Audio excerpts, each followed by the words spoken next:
이제 곧 예배를 시작합니다. 우리 다 함께 묵상기도 하시며 예배를 준비하겠습니다.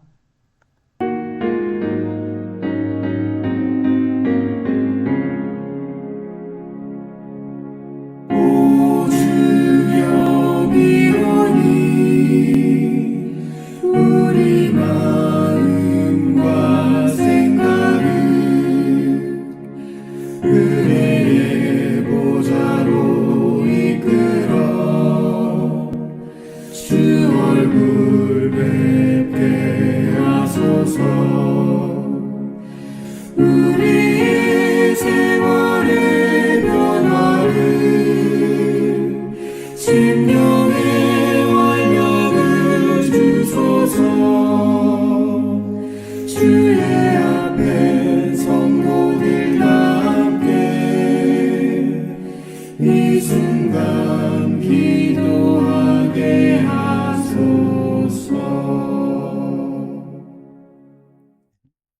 성도 여러분 잘 지내셨습니까? 한 주간 저는 다른 교회 방문했다가 이제 다시 인사를 드리게 됩니다. 오늘 우리가 함께 나눌 말씀은 우리가 잃어버린 예수라는 제목입니다. 말씀을 준비하며 어전에 구입했던 우리가 잃어버린 예수라는 제목의 책이 제 눈에 들어왔습니다. 새해를 시작하고 한 달이 지나면서 우리의 흔들리기 쉬운 결심을 새롭게 하는 일에 꼭 필요한 주제라는 생각이 들었습니다. 그래서 오늘 말씀은 우리가 잃어버린 예수라는 제목으로 말씀을 나눕니다. 사실 우리가 예수라는 단어를 잊어버리지 않기 때문에 예수를 잃어버린다는 생각조차 하지 않을 수 있습니다. 그러나 예수라는 단어는 잊지 않을지라도 예수님의 모본을 잊고 예수님을 닮지 못한다면 그것은 예수님을 잃어버리는 것과 같습니다. 이 케니스 플레밍이라고 하는 분이 He Humbled Himself라고 하는 책을 썼어요. 그분은 자기를 낮추셨다. 그리고 부제로 잃어버린 섬김의 영성을 회복한다라고 하는 그런 제목의 책입니다. 한글 번역으로는 우리가 잃어버린 예수, 그리고 부제는 그 섬김의 사역입니다. 이 책의 한글 제목에서 제가 오늘 제목을 가져왔습니다.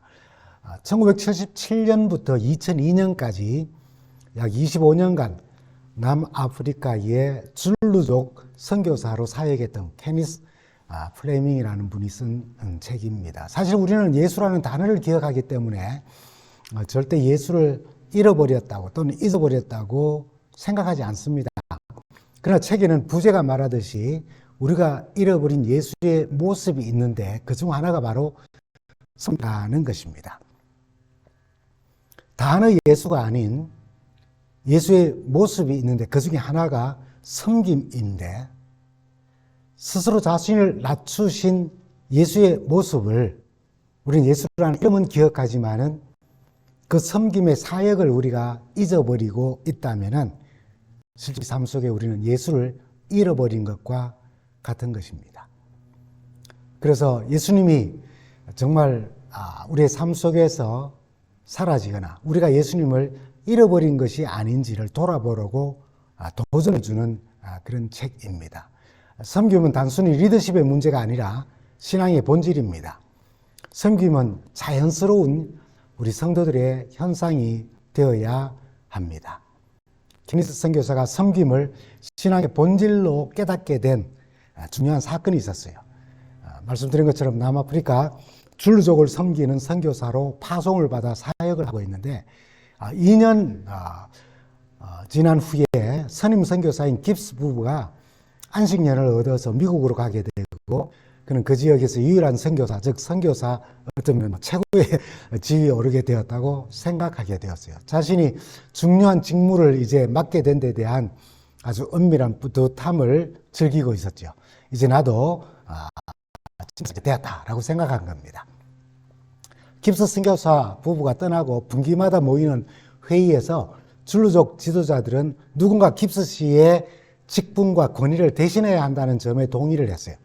전임 선교사의 직분과 권위를 대신할 그 누군가가 누구이겠습니까?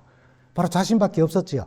이제 명실상부한 유일한 선교사로서 그것에서 자신의 지위가 어떤 것인지, 또 선임 선교사는 어떤 지위를 가지고 있었는지 아주 관심을 가지고 깜빡거리는 촛불을 바라보고 날개미들, 하리쏴리들이 촛불로 날아들어 타 죽는 모습을 보며 여유롭게 앉아 그들의 말을 경청하고 있었습니다.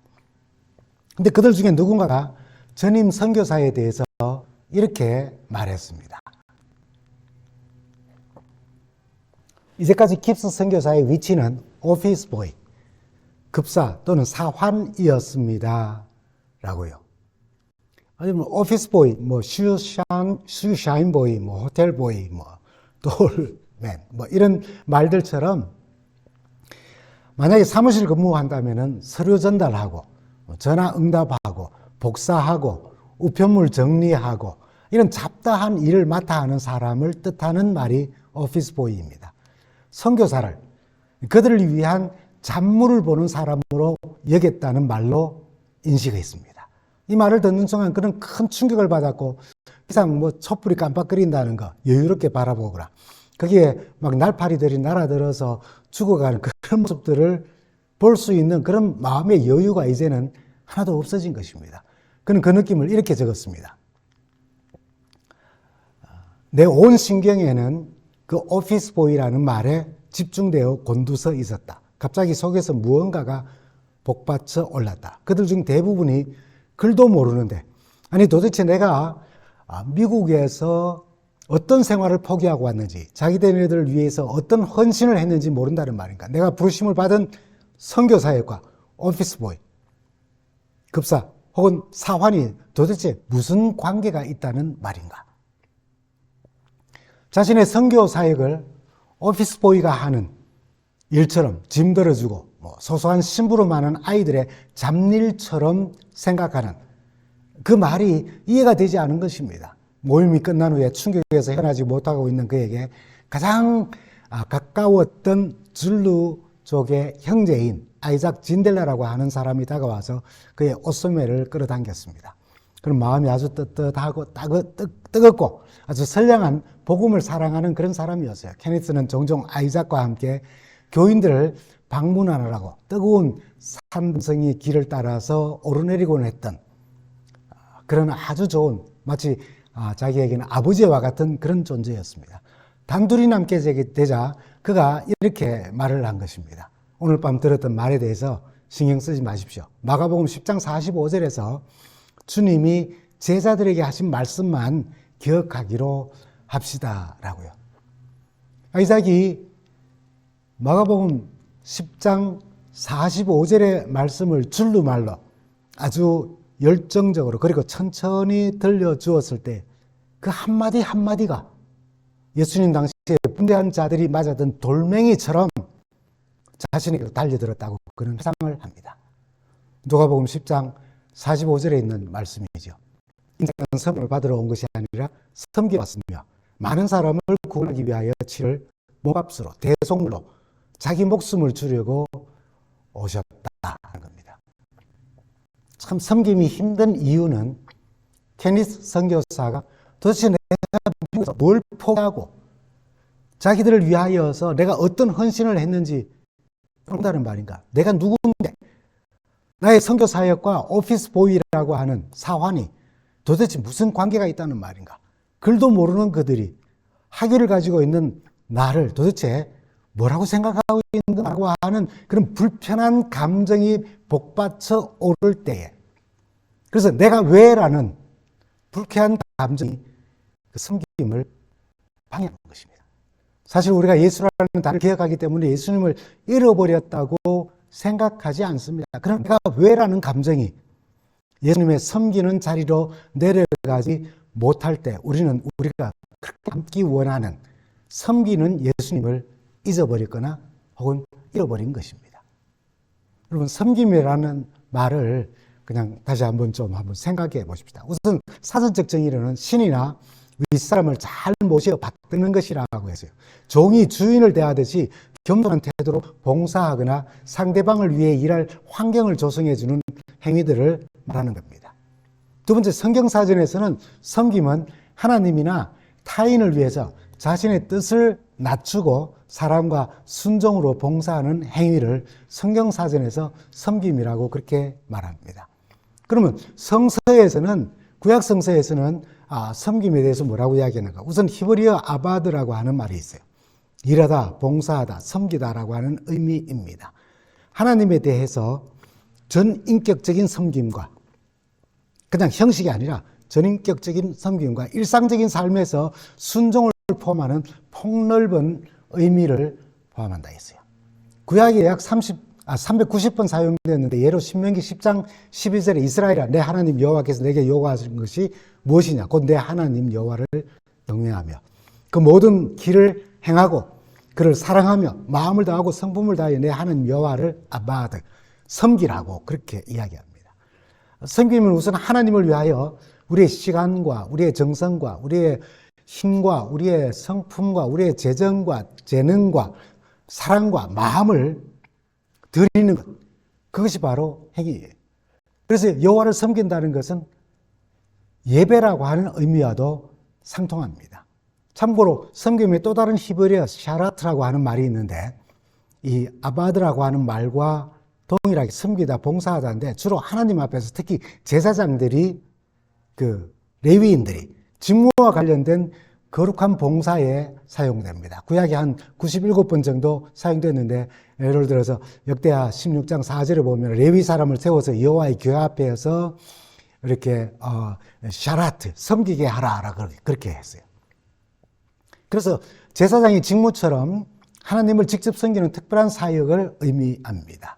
아바드가 삶의 전체적인 일과 봉사로서의 섬김이라면, 샤라트는 직분에 있어서 하나님 앞에서 봉사하고 섬기는 일, 그러나 둘 다 하나님께 대한 예배의 행위로 사용되어집니다. 신학에서 섬기다라고 하는 말, 그 말은 헬라어로 여러 가지가 있어요. 레이투르기아, 디아코네오, 디아코니아, 섬기다, 봉사하다의 의미가 있습니다. 근데 이 말도 마찬가지로 형식이 아닌 인격적으로 다른 사람에게 봉사한다는 거예요. 그냥 뭐 이렇게 눈에 보이는 모습으로가 아니라 전심을 다하여서 그렇게 하는 겁니다. 주님을 섬긴다는 표현에 먼저 사용되어졌어요. 예로 사도행전 13장 2절에 보면은 주를 섬겨, 레이투르기아, 예배하며 전심을 다하여 주님을 섬길 때에, 그렇게 금식할 때에 성령이 가라사대 이렇게 말씀하셨다는 겁니다. 그렇듯 성도는 우선 마땅히 우리 하나님과 예수님을 형식적인 것이 아닌 전인격적인, 전인적인, 그리고 제일 먼저 섬겨야 할 그런 의무를 가지는 겁니다. 하나님은 우리를 여전히 사랑으로 섬기고 계세요. 끝까지 사랑하시는 분 아니십니까? 주님은 오늘도 나를 위해 중보하시며 그 중보로 나를 섬기고 계세요.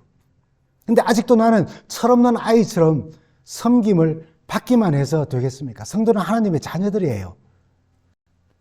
자녀는 그 부모를 당연하게 섬기게 됩니다. 하나님은 우리를 구원하셔서 다시 십자가의 희생으로 나를 사탄으로부터 다시 값을 주고 사셨고, 자신의 생명으로 우리를 다시 살리신 우리의 참 주인이 되셔요. 그러므로 성도는 신명기 10장 12절에 조금 전에 읽은 말씀처럼 우리의 어떤 상황과 어떤 형편에서도 마음과 뜻과 성품을 다하여 온전한 마음과 기쁨으로 열심히 항상 하나님을 먼저 섬겨야 합니다. 성경적 이 섬김의 핵심적인 사탄을 섬기는 것이 아니라 하나님을 나의 왕으로, 주인으로 모시고 그분의 법과 명령에 진심으로 순종하는 행위이며 또 예배를 의미합니다. 근데 일반적으로 우리가 섬긴다는 표현을 할 때 우리의 형제와 이웃을 사랑으로 돌보는 행위를 먼저 생각합니다. 아마 우리 주님께서 보여주신 신약의 모본과 가르침 때문일 거예요. 성경에서 섬김의 모본을 최고로 보여주신 분은 예수님이시고 성도들에게 섬기는 자들이 되어야 한다고 명하셨기 때문에, 그러나 그렇다 할지라도 우리가 제일 먼저 섬겨야 할 대상은 바로 우리 하나님이시고 바로 우리 예수님이라는 사실입니다. 우리 주님의 봉사와 섬김의 사역에 대하여 마가복음 10장 42절에서 45절에 잘 나타나요. 이 말씀은 줄로 속에 아이작이 절망 가운데 있는, 아니 속상한 불편한 감정이 떠오른 선교사인 케네스에게 들려준 말씀입니다. 마가복음 10장 42절부터 보면요, 예수께서 그들 곁에 불러놓고 그들에게 말씀하셨다. 너희는 아는 대로 이방 사람들을 다스린다고 자처하는 사람들은 백성들을 마구 내리누르고 고관들은 백성들에게 세도를 부린다. 그러나 너희끼리는 그렇게 해서는 안 된다. 너희 가운데서 누구든지 위대하게 되고자 하는 사람은 너희를 섬기는 사람이 되어야 하고, 너희 가운데 누구든지 으뜸이 되고자 하는 사람은 모든 사람의 종이 되어야 한다. 다른 번역에는 이 두목이라고 그런 표현도 있어요. 두목이 되고자 하는 사람은 모든 사람의 종이 되어야 한다. 인자는 섬김을 받으러 온 것이 아니라 섬기러 왔으며 많은 사람을 구원하기 위하여 치를 몸값으로 대속죄로 자기 목숨을 내어주러 왔다라고요. 여러분, 이 말씀은 예수님의 사명 선언문입니다. 예수님이 이 땅에 오신 목적을 알려주는 거예요. 내가 이 땅에 온 것은 섬김 받는 것이 아니라 섬기려 하고 내 목숨을 내어주러 왔다라고요. 우리를 섬기러 오신 주님입니다. 그래서 주님의 생애는 가장 낮은 자의 모습, 말구유에서 시작되었어요. 선한 것이 날 수 없다고 여겨지던 나사렛에서 자라나셨고, 죄인을 구원하기 위해 복음을 친히 전하시며 먹이시고 병을 고치시고 죽은 자를 살리시며 섬기고 봉사하시다가 결국 십자가 희생으로 우리를 섬기셨어요. 그리고 주님의 섬김의 그 가르침을 실물교훈을 보여주셨어요. 잘 알고 있는 십자가 지시기 직전 마지막 식사 자리에서 일어난 사건을 우리는 다 기억합니다. 요한복음 13장 4절부터 5절에 있는 말씀을 보면 저녁 잡수시던 자리에서 일어나 겉옷을 벗고 수건을 가져다가 허리에 두르시고 이에 대야에 물을 떠서 제자들의 발을 씻기시고 그 두르신 수건으로 닦기 시작하셨다고요. 이 본문에서 유의할 구절은 노란 글씨입니다. 저녁 잡수시던 자리에서 일어났다고요. 저녁 식사하시는 중에라고 하는 그런 뜻입니다. 유대 관습은 식사 전에 주인의 종들이 주인이 초청한 손님들의 발을 씻겨 드리는 것이 기본 예의였어요. 왜요? 그들은 샌들을 신고 갔거든요. 어떤 때는 사막길, 어떤 때는 포장되지 않은 길을 걸으면서 발을 다 이렇게 먼지투성이로 덮이기 때문에 그렇습니다. 그러나 예수님께서 마지막 만찬을 드신 곳은 빌린 집이었어요. 참고로 누가복음 22장 10절에서 13절에 있는 말씀을 보면은 너희가 성내로 들어가면 물 한 동이를 가지고 가는 사람을 만나리니 그들에게 가서 우리 예수님께서 마지막 식사를 할 유월절을 먹을 객실이 어디 있느냐라고 물으면은 그가 자리를 마련할 건데 그게 큰 다락방을 보여주리라. 말씀대로 그들을 만나서 유월절 준비했다는 겁니다. 여기 다락방이라는 표현 때문에 많은 학자들이 마가의 다락방이라고 추측을 합니다. 그게 뭐 중요한 것은 아닙니다. 그럼 마태복음 26장 17절에서 19절까지 말씀 보면 성 안에 아무에게나 가서 우리 예수님께서 함께 식사할 유월절을 보낼 그런 자리가 방이 있냐, 집이 있냐라고 묻고 그것을 제공해 주는 사람에게 그리고 그 사람의 집에 가서 유월절을 준비하라고 했어요.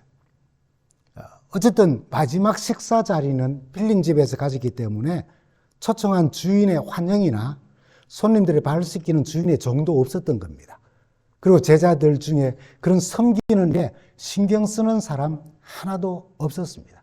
그래서 기다리시던 식사하시다가 도중에 일어나신 거예요.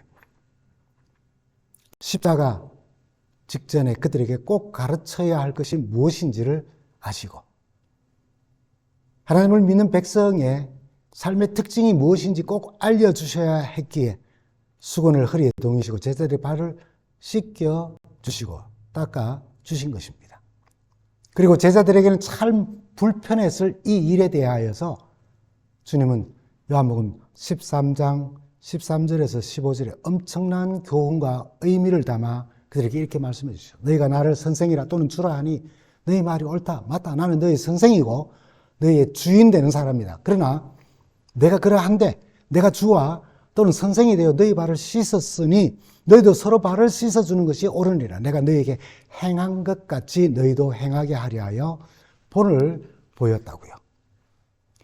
우리는 예수님의 섬김을 통해 섬김이 이제 우리의 사명임을 배우게 됩니다. 우리 성도의 삶의 특징임을 깨닫게 됩니다. 예수님을 본받고 닮은 섬김은 우리들 성도들의 삶의 특징이 되어야 하고 우리의 삶의 일상이 되어야 한다는 것을 말씀하셨어요. 어떤 분이 재미있게 세상의 지도자에 대하여서 이렇게 분리를 해봤습니다. 보스형이 있대요. 두목형이라는 겁니다. 히틀러, 모택동 같은 사람들이래요. 그런가 하면 히어로, 그러니까 이 영웅형이 있어요. 우리나라 이순신 장군, 나폴레옹, 알렉산더 같은 지도자들이죠. 그리고 지니어스, 천재형이 있다는 겁니다.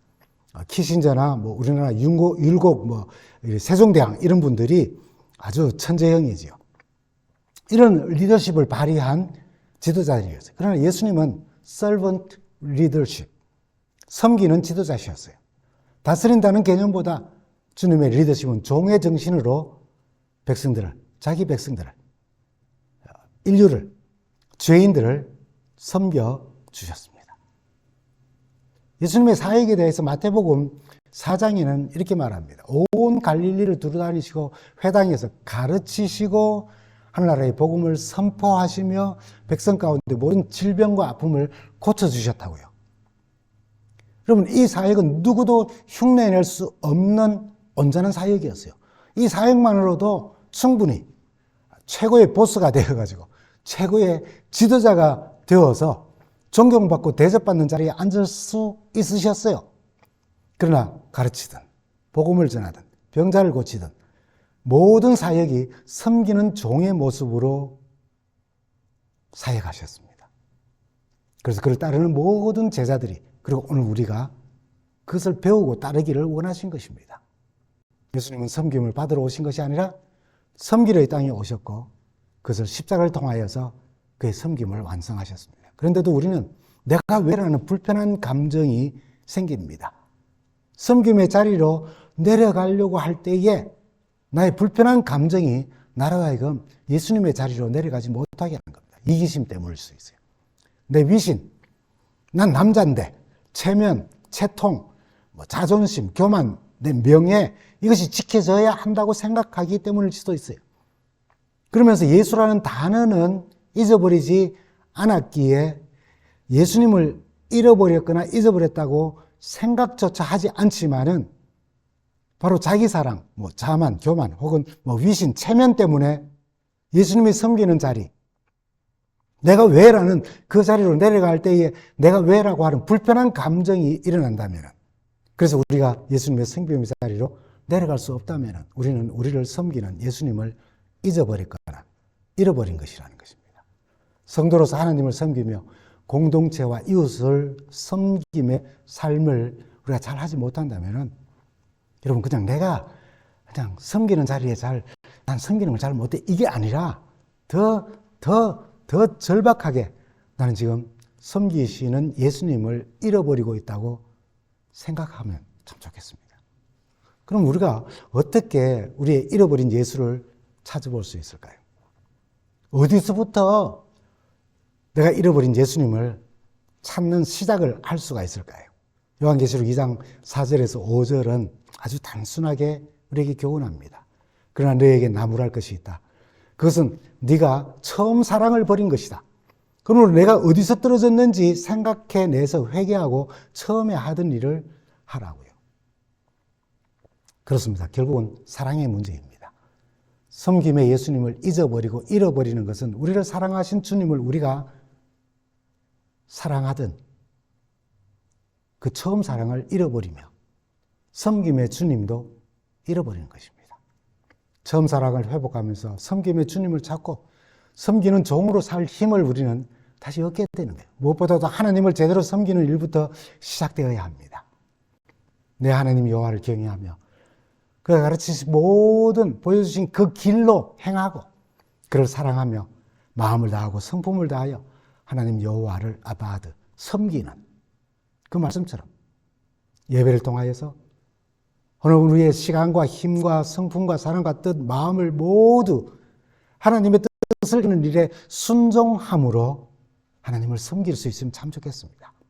그래서 주님께서 제자들이 발을 씻기신 것처럼 낮아져서 대가나 보상을 바라지 않고 사랑을 동기로 하여 공동체와 이웃을 헌신적으로 돕는 섬김의 사역이 우리의 삶의 특징이 되기를 간절히 바랍니다.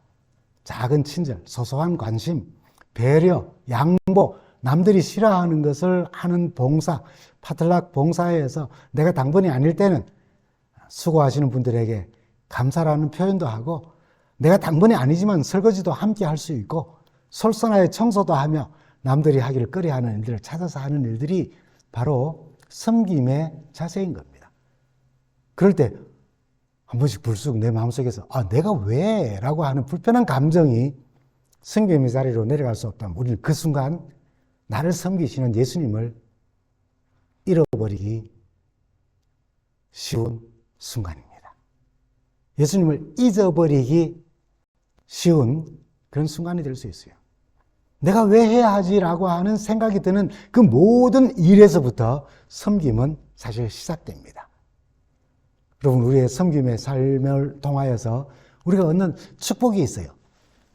마가복음 10장 45절에 우리 본문의 말씀 중에 있는 말씀이죠.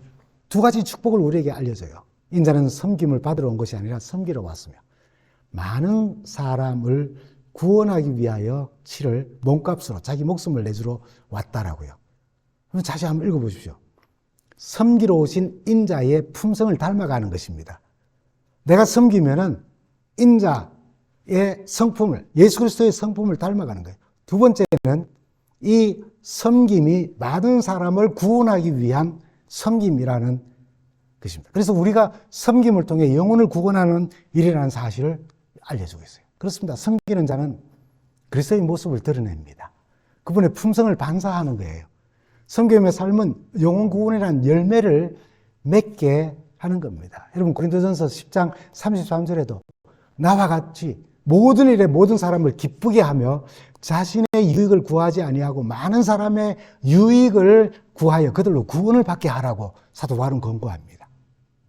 자신을 위하여서 섬겨주셨던 예수님의 섬김의 모본을 따라서 복음을 전하며 사람을 섬긴 바울이 그렇게 권고하는 거예요.